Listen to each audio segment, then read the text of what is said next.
Le grand entretien avec Karen Delchet-Cochet, bonjour. Bonjour. Bienvenue, bonjour. Vous êtes donc enseignante et chercheuse en RSE et stratégie. Le groupe ISC Paris, c'est une école de commerce, c'est ça? Tout à fait. Et donc, vous y amenez un peu de science, votre expérience, vos connaissances de biologiste, c'est ça votre formation initiale? Oui, alors effectivement, au départ, moi j'ai une formation en sciences dures, en biologie et en écologie. Et puis effectivement, je l'ai complétée par des éléments relatifs à la stratégie et à l'administration des entreprises. Et donc, j'ai soutenu il y a longtemps maintenant une thèse de doctorat sur l'intégration du développement durable dans la stratégie des entreprises. C'était à une époque où on n'en parlait pas tant que ça? Alors non, pas du tout en fait. Et notamment, moi, mon terrain d'étude était autour des PME. Donc effectivement, c'était particulièrement innovant et passionnant. Et comment vous réagissez en voyant qu'aujourd'hui, d'ailleurs c'est le thème de notre émission, justement la RSE, elle est au cœur de la stratégie de la plupart des entreprises? Alors, mais quelle bonne nouvelle! Non, effectivement, c'est une excellente nouvelle. Après, effectivement, on peut aussi discuter, il n'y a pas une RSE, mais il y a des RSE. Donc, voilà, ce qui est vraiment une très bonne nouvelle, c'est qu'on en parle beaucoup. C'est que les chefs d'entreprise comme leurs collaborateurs ont vraiment perçu le caractère fondamental de ce genre de stratégie pour leurs organisations. Mais il y a encore un certain nombre de choses à transformer. Donc, Et notamment l'économie, de passer d'une économie linéaire à une économie circulaire, ça tombe bien, c'est le sujet de l'ouvrage que vous êtes venu nous présenter, économie circulaire, de la réduction des déchets à la création de valeur, donc co-réalisé avec une vingtaine d'experts de l'économie circulaire. Expliquez-nous la genèse du coup de cet ouvrage. Bon, alors effectivement, cet ouvrage, dans ma tête, moi, il a germé au moment où il y avait le projet de loi sur l'économie circulaire, en fait, qui était porté par le gouvernement. Et effectivement, moi, je travaille pas mal sur ces sujets-là, comme un certain nombre d'autres chercheurs, mais aussi d'autres experts, consultants et opérationnels.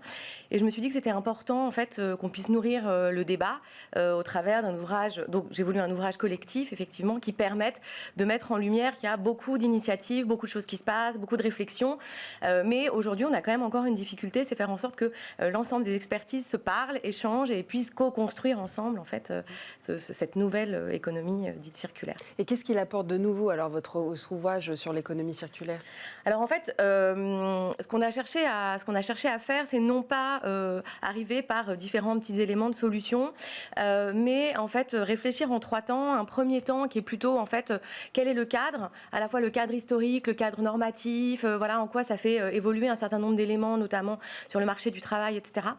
Ensuite, une deuxième partie qui était finalement plus liée à des démarches et des outils. Et puis enfin, la façon dont ça peut se traduire dans différents secteurs d'activité. Donc, ça n'a pas du tout pour objectif d'être complètement exhaustif, bien sûr, mais c'était de brosser un espèce de panorama. Un état des lieux, quoi. Exactement.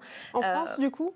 Alors, en l'occurrence, il est plutôt en France. Ceci étant, en fait, notamment dans les travaux de recherche, on s'inspire énormément de toute la littérature anglo-saxonne. Donc, ça nourrit bien sûr toutes nos réflexions. Qui sont ces experts? Vous disiez qu'ils ne se parlaient pas forcément entre eux.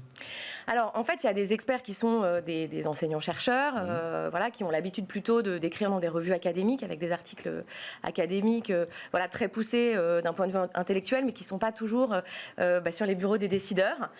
D'où l'idée aussi d'un ouvrage.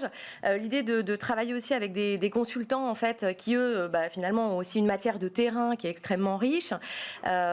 Et donc, de faire en sorte que ces deux types de profils puissent dialoguer.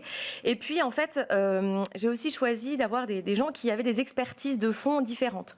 Donc, il y a notamment un urbaniste, des gens spécialisés sciences de gestion, des environnementalistes, des spécialistes des ressources humaines. Parce que finalement, transformer l'économie, c'est faire en sorte que l'ensemble des acteurs puissent se parler, en fait, quel que soit leur champ d'expertise initial. Est-ce que vous avez découvert des initiatives? Nous, on aime bien, dans cette émission, mettre en avant des bonnes pratiques et faire en sorte qu'elles se partagent le plus possible. Est-ce que vous avez été aussi dans cette démarche? Alors oui, l'idée c'était bien sûr de faire émerger un certain nombre de choses et puis de pouvoir effectivement les amener jusqu'à nos lecteurs. Alors si je prenais quelques exemples, il y a notamment tout un chapitre qui est sur le rôle des territoires et la façon dont les territoires, en fait, il y en a même plusieurs d'ailleurs, finalement sont une partie prenante extrêmement importante avec des exemples très différents et très concrets, que ce soit sur des éléments relatifs aux déchets ou bien sur l'écologie industrielle et territoriale. Voilà. Donc, ça veut dire quoi? Ça veut dire que la région, quand vous dites dit territoire, Alors, ça peut être un département, ça peut être une région. Oui, et puis ça peut être aussi, ça peut être à des échelles un peu différentes. Notamment, il y a un exemple autour du port de La Rochelle, par exemple. Oui. Voilà, donc on voit bien qu'il y a des leviers qui sont différents et qui sont extrêmement puissants pour pouvoir transformer ça. Mais en l'occurrence, en fait, seul, c'est pas possible. C'est bien la conjonction de l'ensemble des acteurs, en fait, qui contribuera à aller vers ce changement de paradigme. Et oui, c'est ça, des acteurs privés, publics, c'est essentiel, en fait. C'est ça, dans l'économie circulaire. C'est ce que vous mettez en avant. Alors, clairement, ça nous semble essentiel parce qu'en fait, encore une fois, une somme de solutions ne fait pas une transformation. Et ça, c'est vraiment un élément qui était complètement fondateur dans l'ouvrage, notamment sur la question aussi d'une approche du recyclage, qui est très importante, je ne vais pas dire le contraire, mais encore une fois, recycler n'est pas la solution. En fait, ce qu'il faut, c'est repenser à la base nos modèles, et c'est bien ça qu'on voulait mettre en lumière. Oui, c'est pas seulement une économie de déchets, l'économie circulaire. Surtout pas. Surtout pas. Surtout Pourquoi pas. vous dites ça Surtout pas parce qu'en fait, c'est un peu voir finalement le sujet par le petit bout de la lorgnette. Il faut éviter de produire des déchets à la source, et c'est vraiment ça qu'on essaye de défendre collectivement dans cet ouvrage. Après, quand on en a, bien sûr, il faut les recycler. Oui. Bien sûr, c'est extrêmement intéressant. Mais ça, pardon, Émilie, éviter de produire des déchets. Merci, vous êtes bien aimable. On peut y passer pas mal de temps comme ça. Ça suppose quand même de repenser le modèle. C'est plus long comme démarche d'éviter de produire des déchets. Vous voyez ce que je veux dire? Je vois très bien. C'est plus facile de créer l'économie et même de faire un business de la gestion des déchets. Bien sûr. Mais c'est bien là où je pense qu'il y a un point de vigilance qui est extrêmement important à avoir. C'est vraiment la refonte des modèles, à l'échelle macro, bien sûr, c'est-à-dire la façon dont les différents acteurs, notamment sur un territoire, vous travaillez ensemble, et puis à l'échelle plus micro, donc d'une entreprise, qui va être de repenser son business model pour que son business model soit complètement aligné et soit dans durable, une perspective d'économie circulaire. Alors d'ailleurs, ça c'est intéressant parce qu'il y a notamment des travaux de recherche internationaux, un papier auquel je pense, qui discutent sur est-ce qu'un business model circulaire est nécessairement un business model durable. Et en fait, c'est aussi une vraie question, puisqu'en fait, dans le développement durable, il y a tout un pan social. Alors qu'on imagine un peu implicite dans l'économie circulaire, mais enfin ces sujets-là, ils sont toujours mieux s'ils sont explicites qu'implicites. Voilà, donc là aussi, en fait, il y a un certain nombre de choses qui se cherchent, et donc c'est passionnant d'étudier ça et d'observer ça. En fait. Et est-ce qu'il y a des pratiques d'entreprise voilà, que vous souhaitez mettre en avant, que là aussi vous avez dit ça, c'est vraiment l'exemple à suivre? Alors, c'est un petit peu difficile de répondre à cette question parce que je trouve que globalement, il y a quand même deux grandes catégories d'entreprises. Il y a des entreprises, en fait, qui sont des entreprises historiques, qui ont déjà un business model établi avec des clients, des fournisseurs, etc., des habitudes de fonctionnement. Et transformer ce genre d'organisation, c'est lourd, c'est difficile, c'est challengeant, voilà, et ça demande une vraie volonté politique et stratégique et aussi des moyens humains. Et puis, à côté de ça, vous avez des startups incroyables qui se créent, qui font des choses absolument merveilleuses. Voilà, donc on est face... qui ont ça dans leur ADN. Exactement. Et est-ce que justement, pendant la crise de la Covid, vous avez pu observer des modèles de résilience qui ont adopté cette économie circulaire, du coup, qui en ont profité peut-être pour repenser leur modèle dans ce sens ?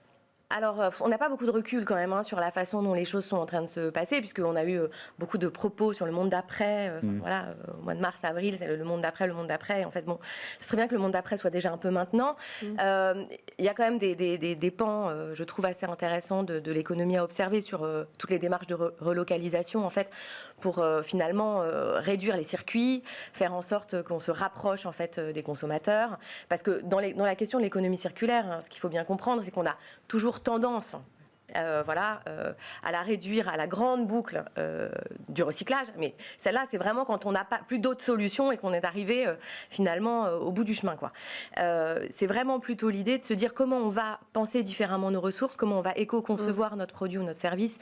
Est-ce qu'en fait, on doit continuer à vendre notre produit ou est-ce qu'en fait, il faut en donner peut-être juste l'usage et puis, est-ce qu'il faut mettre en place des modèles pour réparer, pour réemployer? Et tout ça, en fait, doit nécessairement se faire à une échelle finalement la plus courte possible pour que ça puisse être le moins impactant notamment sur le climat, etc.